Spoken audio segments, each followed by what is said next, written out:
Jedi Master Too Cool asked me to talk about the future, the possibility of a financial collapse, and transhumanism.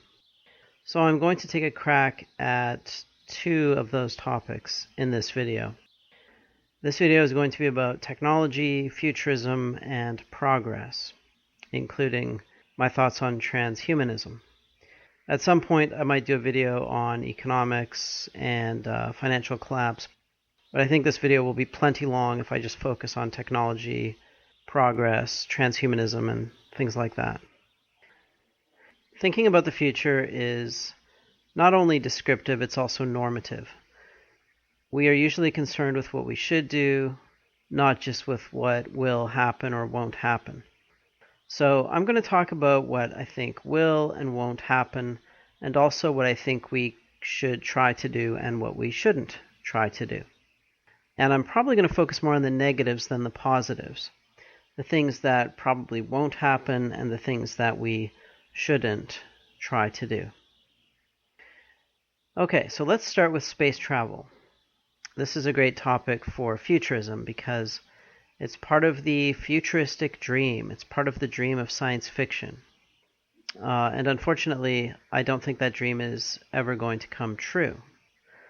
I don't think we'll be traveling in space very much, even within the solar system. And traveling between stars is way out of reach. I'll explain the reasons for that with a few simple calculations. The nearest stars are about 5 light years away. So if you want to travel to the stars in a reasonable amount of time, you have to be going very fast. Suppose we travel at 1/3 of light speed. That would get us to the nearest stars in about 15 years. However, we'd have to accelerate and decelerate, so actually it would take more like 30 years if we accelerated for half the journey and then decelerated for the other half. Now, from the perspective of the people in the spaceship going at that speed, time would be slowed down. But that doesn't really matter. To get somewhere fast from anybody's perspective, we have to be going fast from the perspective of the Earth. Because to get those time dilation effects, you have to be going very fast anyway. So let's just think about the implications of going very fast. An object that is moving has kinetic energy, and that energy has to come from somewhere. So the kinetic energy of a moving object is a lower bound on the amount of energy you need to accelerate it to that speed. So let's say we're going at 1/3 of light speed. The formula for kinetic energy is 1/2 mv squared. 1 kilogram moving at 1/3 of light speed has a kinetic energy of 5 × 10 to the 15 joules. So here's how I got that number. Light speed is 3 × 10 to the 8th. 1/3 of light speed is 1 × 10 to the 8th. That's V. You square it, you get 1 × 10 to the 16. You divide by 2, you get 5 × 10 to the 15. And since it's 1 kilogram, multiply by 1. So you get 5 × 10 to the 15 joules of energy. How much energy is that? Well, let's translate it into something that we're more familiar with, like gallons of gasoline. Here on Earth, where there's oxygen to burn it, a gallon of gasoline has about 1.2 × 10 to the 8 joules of energy. So divide 5 × 10 to the 15 by 1.2 × 10 to the 8, and you get 4.17 × 10 to the 7, which is about 42 million gallons of gasoline. That's quite a bit. And that's a lower bound on the energy you would need. There is a relativistic effect that requires some additional energy that is converted into mass. There's also the energy required to get out of the gravity wells of the Earth and the Sun. And of course, you probably have to carry fuel with you and burn it as you go. Then you have to use more energy to accelerate the fuel. If you look at something like the Saturn V rocket, for example, most of the fuel in the rocket is used to propel the fuel itself. The payload of the rocket is a very small percentage of its mass at launch. So most of the fuel is used to get the fuel up there as it's being burned up. So 42 million gallons of gasoline is a very, very low estimate of the energy we would need just to accelerate 1 kilogram to a third of light speed. And that's just 1 kilogram. A reasonable sized spaceship would have to be something more like 10,000 kilograms, at least. You would need to carry a bunch of stuff with you, and you would need some kind of shielding to protect you from electromagnetic radiation and from particle collisions. If you ran into a dust speck at a third of light speed, the speck could cause serious damage to your hull. In fact, I'm not sure about this, but I suspect it would cause nuclear fission in your hull. If the spacecraft were 10,000 kilograms, its kinetic energy at a third of light speed would be about half of the US energy consumption for 1 year. There are a lot of things we could do on Earth with that energy. Why would we waste it on a suicide mission to Alpha Centauri? So I don't think we'll be traveling to the stars anytime soon. Maybe someday we'll send a very long, multi-generational space expedition, but that would have all kinds of other problems. You'd have to maintain a breathable atmosphere in a spaceship for a very long period of time, and that's a very difficult problem in itself. If you're curious, look up Biosphere 2 to see what I mean. That was an experiment where people tried to create a self-contained environment on the Earth, and it was fairly large, and the experiment failed. They weren't able to create the kinds of chemical, biological cycles that make life possible on the Earth. But what about something less ambitious? What about going to Mars? Well, we could go there with some difficulty, but what's the point? It would make much more sense to colonize Antarctica than it would to colonize Mars. Even the center of Antarctica, like right near the South Pole, is far more hospitable to human life than the surface of Mars. It has an atmosphere we can breathe, it's protected from radiation by miles of atmosphere, and by the Earth's magnetic field. We could melt ice to get liquid water. Could we create a self-sustaining colony at the center of Antarctica using existing technology? I don't think we could, but it would be interesting to try. We'd learn a lot from the attempt. But if we can't create a self-sustaining colony at the center of Antarctica, then we certainly couldn't create one on Mars. And of course, even if we could create one on Mars, why would we? I mean, there's really no point. There are similar objections to things like mining asteroids. The benefits are few, the costs are high, and so the energy is better used elsewhere. It doesn't seem very likely to me that you would get a return on investment from mining asteroids. And even if there was a return on investment, you'd probably get a better return by mining the seafloor or some other place on Earth. So I think we're stuck on this planet for the foreseeable future, and possibly forever. We should focus our efforts on surviving here, not trying to travel to other planets. The best use of space technology is to protect our planet from asteroid and comet collisions, not to travel to other planets. This planet is really, really nice compared to almost everywhere else in the cosmos. So there's not much point trying to go anywhere else, because probably it's going to be a lot worse than where we are now. Now I'm going to talk a bit about stagnation and frustration, because understanding those things is very helpful when you're thinking about the future. Most things spend most of their time in stable states. When you look at the world, you see stability, because unstable things, by definition, don't last very long. They transition to some other state, or they collapse and disappear, or they destroy themselves. What you see around you are the stable things. That's a kind of anthropic principle. So most of the time, most things are in stable states. A similar principle applies to your life. In your life, you will have short bursts of rapid progress and long periods of stagnation and frustration. Why is this? You are designed to be unstable. You are designed to do things. Your emotions drive you to do things. You are a gene-reproducing machine. So, in that sense, you wouldn't expect your life to be stable. You would expect it to be unstable because your emotions would be constantly destabilizing you. They would always be pushing you to do things. But what happens is, you are driven toward a goal, and if you can get there quickly, you do. You get there, and then you look around for the next goal, and you start moving toward the next goal. So you're either progressing fairly rapidly from one goal to another, or you're stuck. You end up stuck because there are limits to what you can do. And so eventually, as you're going through the world, you're going to end up getting stuck, and most of your time is going to be spent in that state, in a frustrated state where you can't advance toward a goal, or where you can't decide which goal to pursue.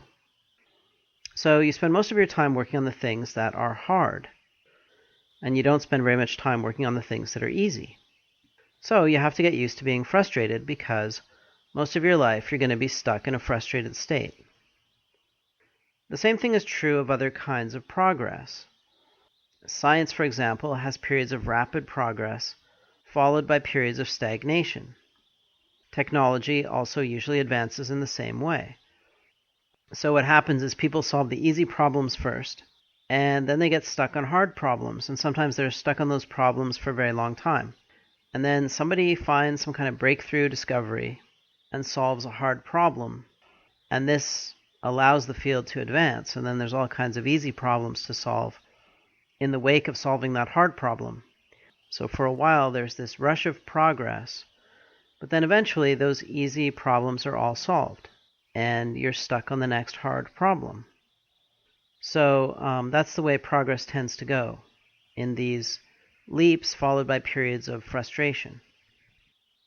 Now, people do various things to hide that truth. When academics run out of easy, real problems to solve, they often invent artificial problems that are relatively easy so they can maintain the illusion of progress, even though they're not really going anywhere. In fact, I would say that most scientific research and most academic research in general is a circular game that accomplishes nothing. It just justifies the existence of academics.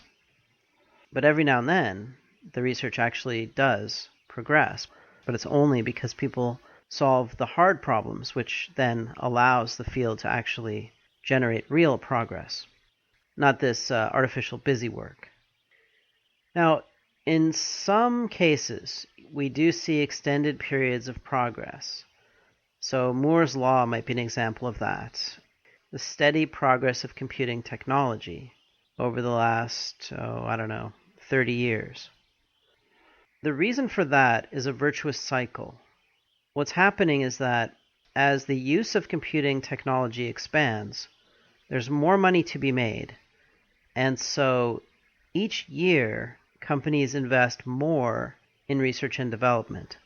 So companies are willing to make larger and larger investments to get the same amount of progress every year.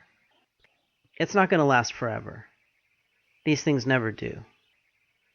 So it's a mistake to project a current rate of progress too far into the future.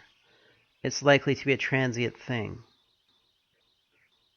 For the last couple hundred years, we have been going through an exceptional period of rapid progress, much more rapid than anything that has ever been seen in human history. That probably won't last. It probably won't go on forever. Like most things that grow very rapidly, it will eventually reach a limit.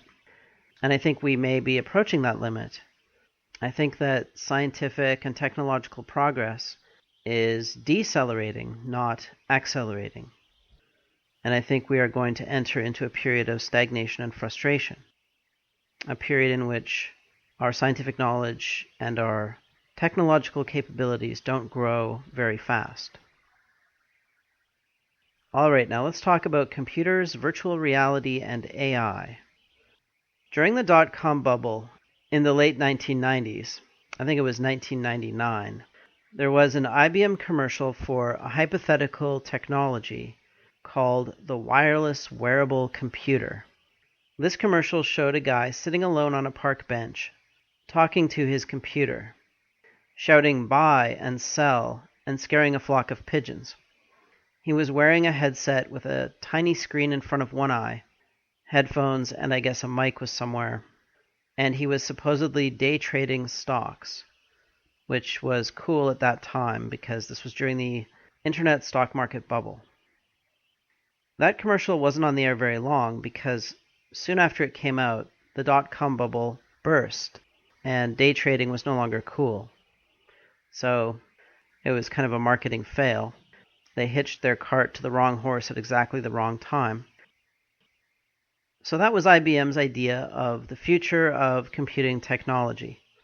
Now, 15 years later, we still don't have wearable computers, but we have smartphones, which are pretty close, and probably a lot more useful.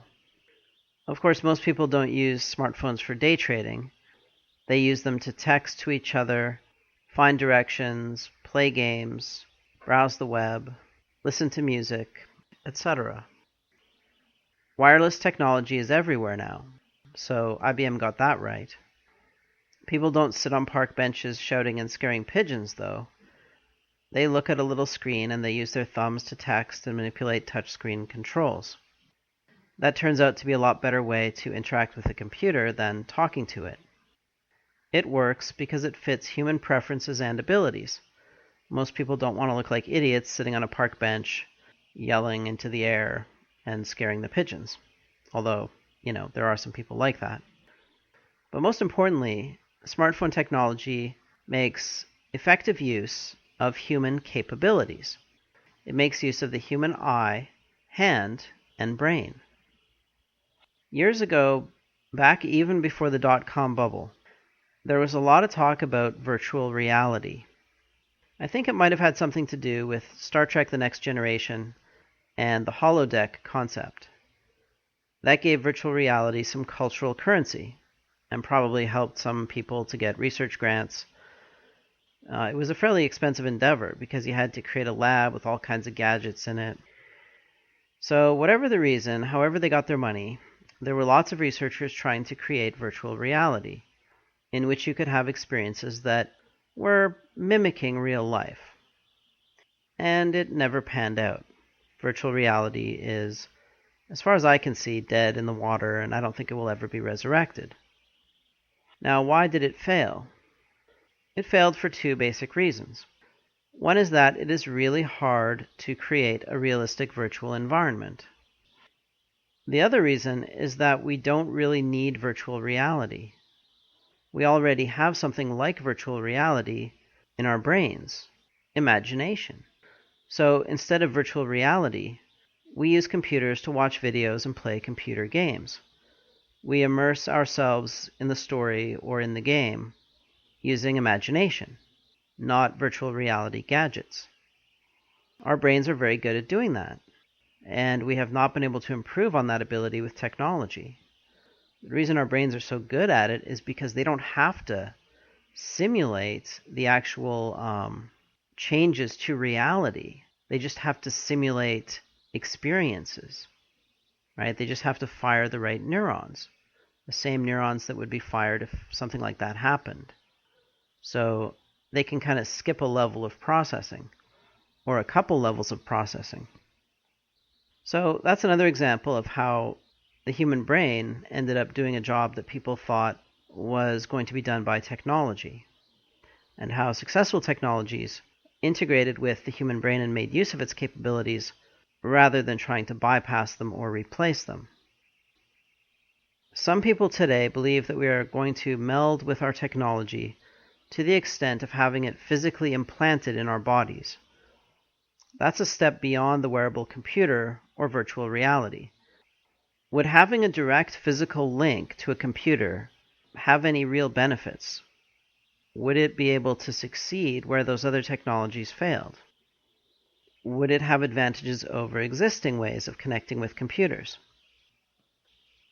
Melding with technology is nothing new. It's something we've been doing since before we became Homo sapiens. We naturally meld with our technology. Your brain has the ability to adapt to using new technology, to make it almost an extension of yourself. Sometimes I go on long canoe trips, and after a couple of days on the water, my paddle feels like an extension of my body. And in a sense it is. It is an instrument of my will that obeys my conscious directives and sends information back to my brain through my hands. A lot of your cerebral cortex is dedicated to your hands and eyes. So most technologies plug into that interface. They send information to your eyes and receive information from your hands. We don't really need to physically plug electrodes into our brains to communicate with technology, and I doubt it would be more efficient anyway.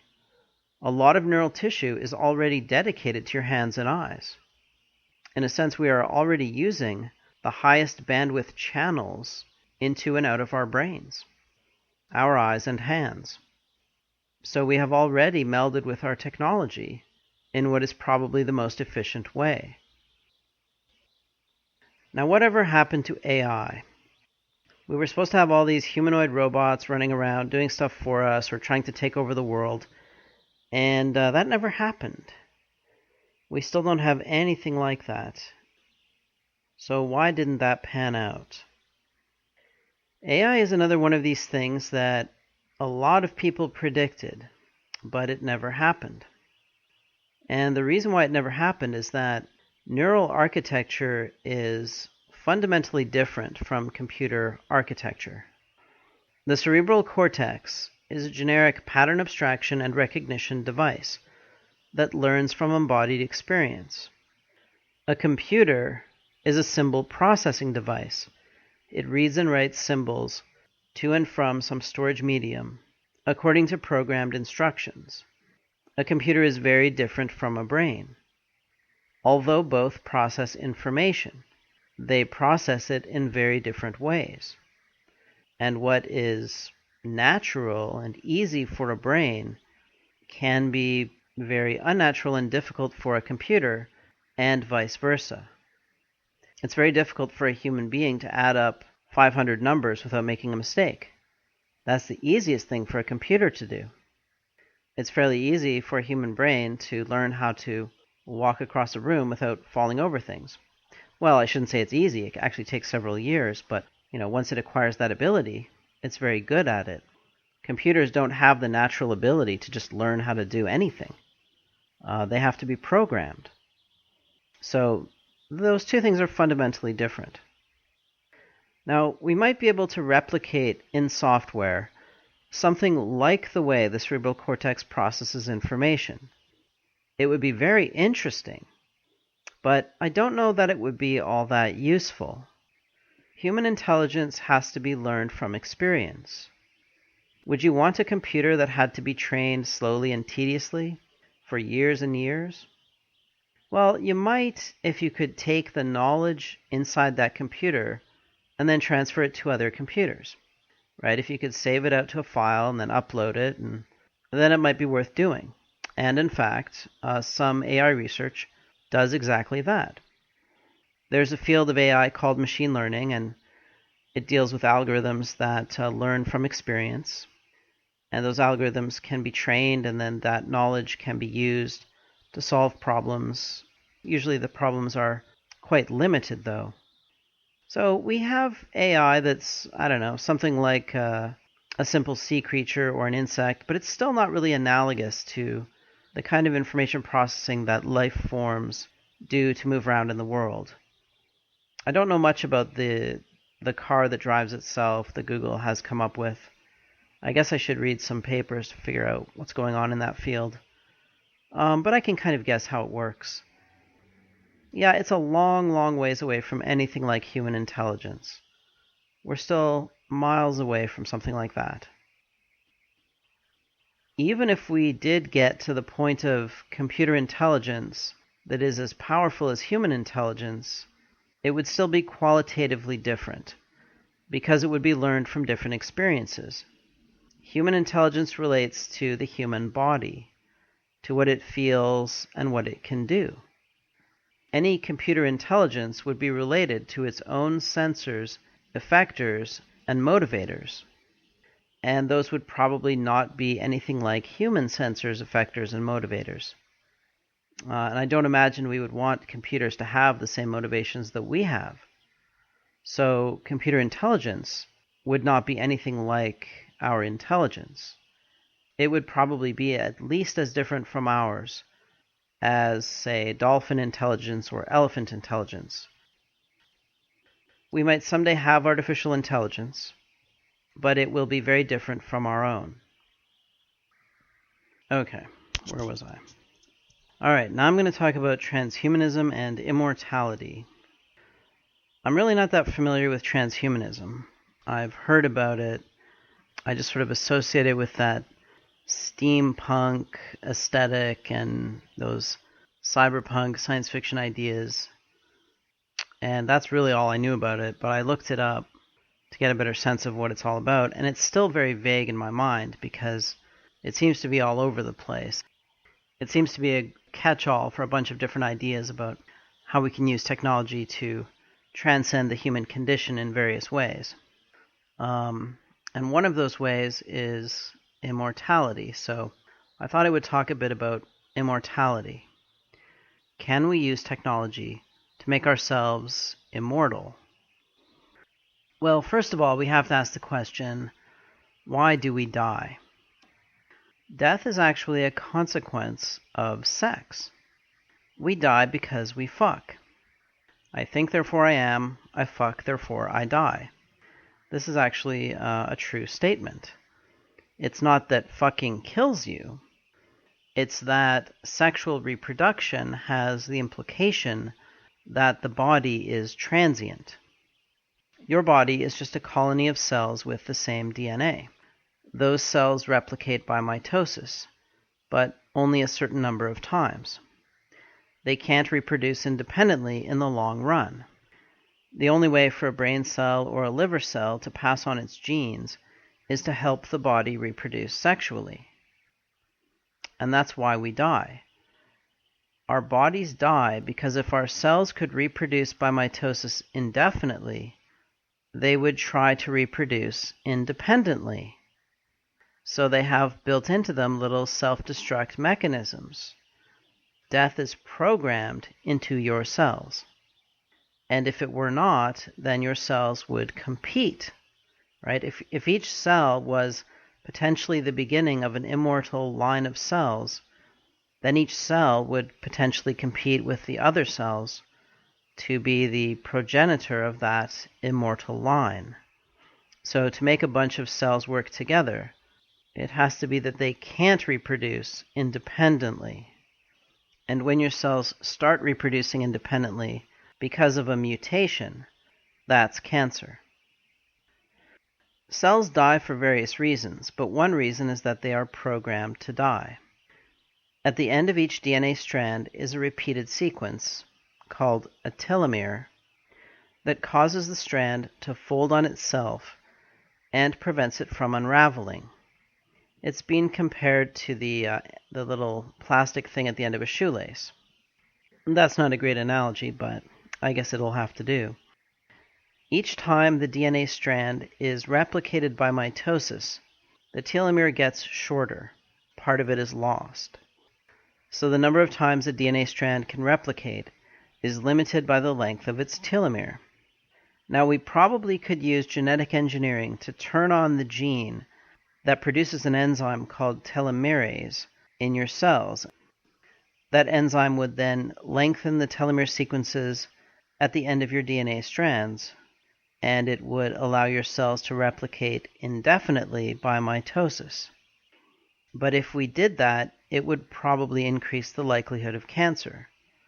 It's not at all clear that by allowing cells to replicate indefinitely, you would lengthen the human lifespan. You might actually shorten it. Sexual reproduction and multicellularity make death a fact of life.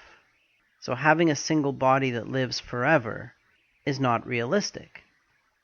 If your body existed for a very long period of time, then it would eventually become a battleground of independently reproducing cell lines.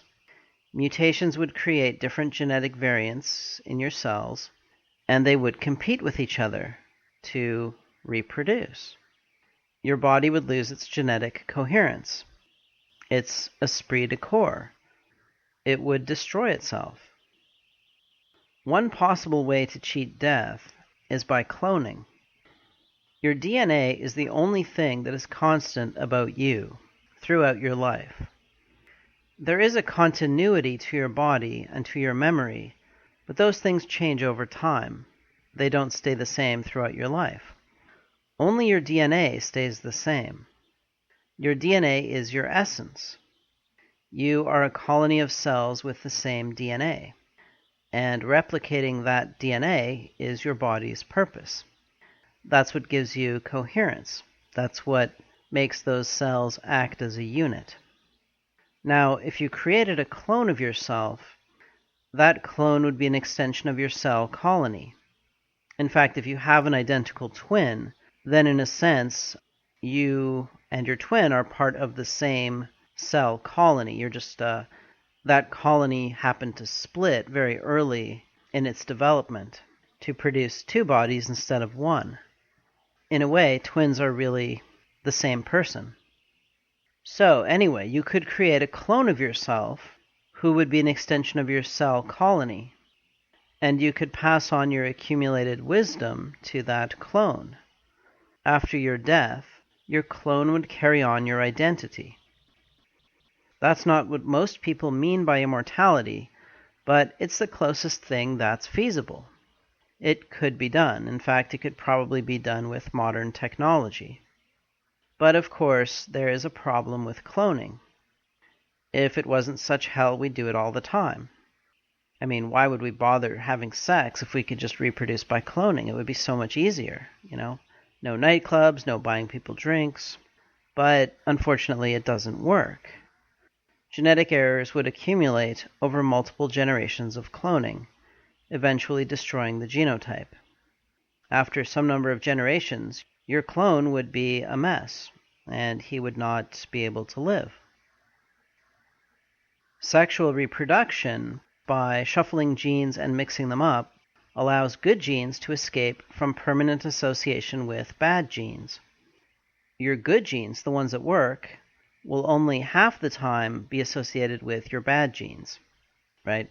So this allows your bad genes to kind of get shuffled off the stage, right? To be selected out of existence while you're still passing on your good genes, the ones that work. That's the main reason why we reproduce sexually, and if we tried to reproduce by cloning, the integrity of each individual genotype would just degrade. Even bacteria swap genes because their cell lines will eventually become corrupt too, even though they have much less DNA. And they reproduce in massive, massive numbers. But for animals like us, I mean, if we tried to reproduce by cloning, we wouldn't last very long. So the best way to achieve immortality is still the old-fashioned way. Have kids. It's not perfect, but it's the best thing we've got. All of those ideas about replacing body parts with mechanical devices and so on, I really don't think that's going to extend human life very much. Some of these things we can already do, and we do them medically. You know, we replace defective heart valves and even entire hearts with mechanical devices, but those devices are not all that great as replacements for organs, and they don't extend life that much. So my view on transhumanism is that it is and will probably remain science fiction. I don't think we will transcend the human condition in any fundamental way. We will continue to evolve. We are always evolving. And the more we change our environment, the faster we evolve. By changing the environment with technology and society, we have not transcended evolution, we have actually sped it up. Human nature is not a constant. It is an emergent form. But human nature doesn't necessarily evolve in the direction we might view as better. The only thing that drives evolution is the ability to reproduce. From evolution's perspective, anything that makes babies is good, and anything that doesn't make babies is bad. Being super duper smart isn't a virtue biologically unless it causes you to have more children and pass on those genes. If you want to know what humanity will be like in the future, or at least what direction we're heading in right now, look at who is having babies and who isn't. That will tell you which traits are being selected for and which are being selected against. For example, religious fundamentalists have more children on average than atheists or religious moderates. So, people in the future will be more religious and conservative on average than they are today. That's a fairly simple prediction, and it's based just on looking at birth rates and how they are tied to personality traits. The problem with progress. We have been raised to believe that progress is simply a matter of advancing science and technology, but that's not really true. By themselves, science and technology don't solve any problems. What they do is give us knowledge and power. But knowledge and power are not sufficient to create progress. Progress is a matter of how we use that knowledge and power, as individuals and as societies. For example, take the invention of nuclear weapons. Those weapons helped the U.S. to defeat Japan in World War II. They made the U.S. the dominant world power. But eventually, other countries acquired the ability to make nuclear weapons. Now the world has a new problem, one that didn't exist before: the threat of global nuclear annihilation. The solution to one problem, defeating Japan, created a new and much bigger problem. And it's a problem that can't be solved by the method that created it. Here's another example. When people are starving, we try to increase food production.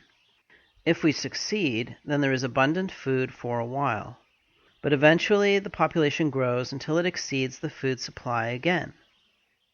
And then we have starvation again. Technologies of abundance don't create abundance in the long run, because life is fundamentally unstable. Populations expand by amplifying feedback. They grow exponentially, and eventually they will consume all available resources. So limits have to be imposed on life from the outside or from above. Life does not limit itself. But what about birth control? I hear the internet asking. Doesn't that fix the population problem? People will choose to have fewer children, thus lowering population and saving the day. Yay, technology. But that doesn't actually work, not in the long run. The birth control pill selects for those who don't use it. It increases the frequency in the population of people who don't use birth control, for one reason or another. Maybe for religious reasons, maybe because they're allergic to it, maybe because they want to have children. Doesn't matter. Whatever makes babies is good, according to evolution. The birth control pill is bad. Taking it is bad. It will be selected against. The reason why these technological solutions don't work is that they don't address the underlying problems. Those are problems of social conflict and control. They're not problems that can be solved by technology. Preventing war on a global scale requires a global government. Stabilizing population is also a social problem. It requires social control of individual reproduction. Both of these problems are tragedies of the commons. They are problems of coordinating the actions of multiple agents to produce a better collective outcome. They can only be solved by creating mechanisms of social control that limit individual freedom for the good of the collective. Once we have technologies that have global effects, such as nuclear weapons or coal-burning power plants, then we have to create social organization at a global scale to prevent a global tragedy of the commons. We can't go on pretending that what happens in North America doesn't affect people in China, or vice versa, because it does. So technology has created global problems that cannot be solved by technology, but have to be solved by coming up with some kind of global social contract. We have to figure out how to share the world, because technology has made it smaller by making us bigger, more powerful. Technologies also create problems for individuals, and again they create problems by solving problems. Suppose we had very good virtual reality technology, something like the holodeck or the Matrix. But instead of one blue pill, there would be lots of blue pills, and you would get to choose which one to take. One pill, and you would be fucking a supermodel. Another, and you would be climbing Mount Everest. Another, and you would be falling to your death from a plane. Except that none of those events would have real-life consequences. If you could experience anything in virtual reality simply by taking a pill or plugging a USB cable into your head, would you bother to do anything in reality? Would you do your job, clean your apartment, buy your groceries? Would you go to the gym and work out? Would you try to meet a girl at a bar? Would you go on a hike or a road trip? Or would you just immerse yourself in a fantasy world? A world of illusions? Virtual reality is science fiction, but we have many existing technologies that provide us with artificial substitutes for real experience and real action. They do this by plugging into our emotions in the same way as a real event, but without having the same consequences. We create technology to satisfy our desires, to make it easier to get what we want.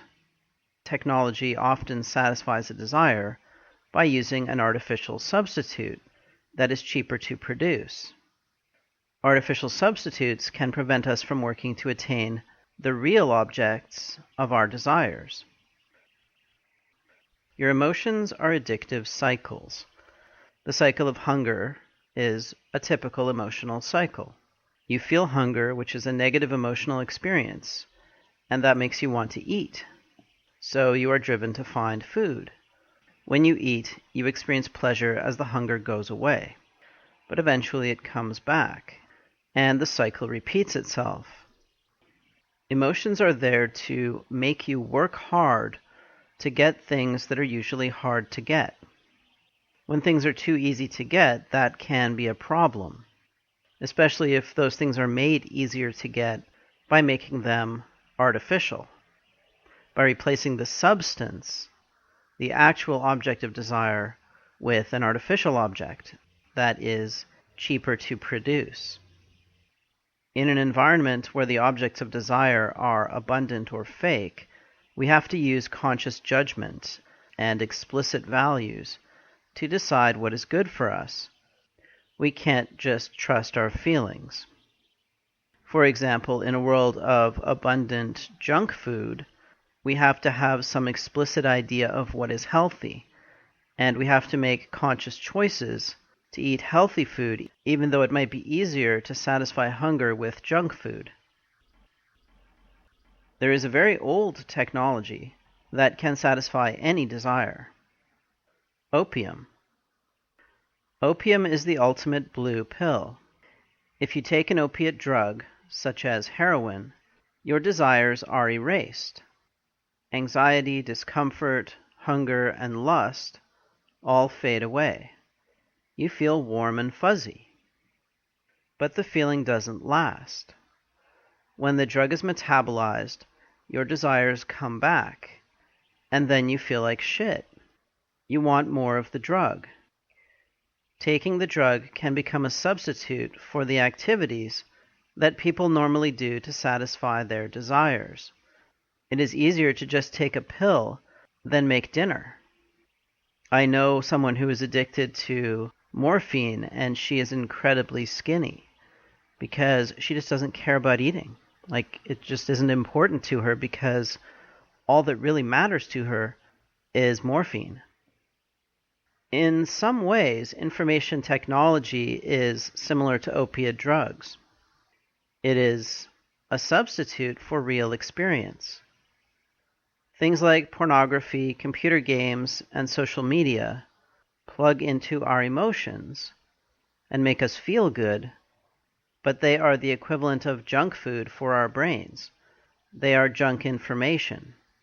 And we get addicted to this easy substitute for real experience.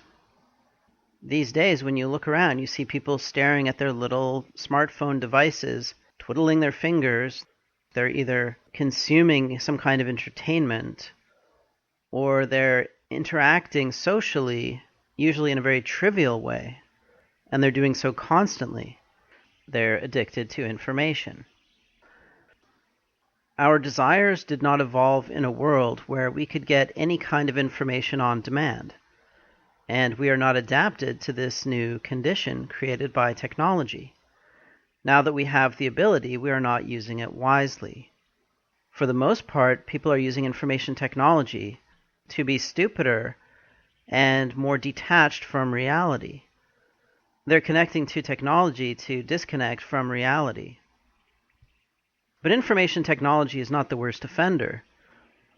Birth control is another technology that detaches our desires from their functions. The function of sex is to make babies. By eliminating that function, birth control makes sex easy, because you don't have to take care of a kid for 18 years afterward. That was the price of sex in the past. Today, the price of sex is a condom, and perhaps some emotional confusion. When we use birth control, we are having artificial sex. We're not having real sex. If a sperm doesn't rape an egg, it's not real sex. And here's another technology that most people don't think of as a technology that we use to substitute for a very basic human function. Instead of having children these days, people buy these little dogs that are bred to be cute. They are bred to resemble human children. Those little squished-in faces are designed to plug into human parental instincts. And that is a kind of biotechnology. Puppies and poppies are both addictive substances. We should probably outlaw those cute little dogs. Now, personally, I like the dogs that look like wolves. I like nature. I like things with a bit of violence to them, but that's just me. But I like kids, because kids have a lot of violence to them. I mean, the violence is that you have to look after them for 18 years of back-breaking labor. But that's the way it should be. That's life. That's reality. The Japanese are the most technologically immersed people in the world. And not surprisingly, they have one of the lowest fertility rates. Sexual relationships are in decline. They're not even having sex. Even young adults are not getting into relationships, and many of them are staying virgins into their 30s. To a large extent, they have replaced natural sexual and social relationships with artificial substitutes. Japan is a leading indicator of our techno-dystopian future. We are not transcending human nature. We are wrapping ourselves in illusions, pursuing fantasies, and alienating ourselves from reality and from each other. Technology presents us with problems that cannot be solved by more technology. The big problems of the future have to do with politics and philosophy, not science and technology. To have real progress, we have to solve problems of social organization and individual values. Thanks for listening.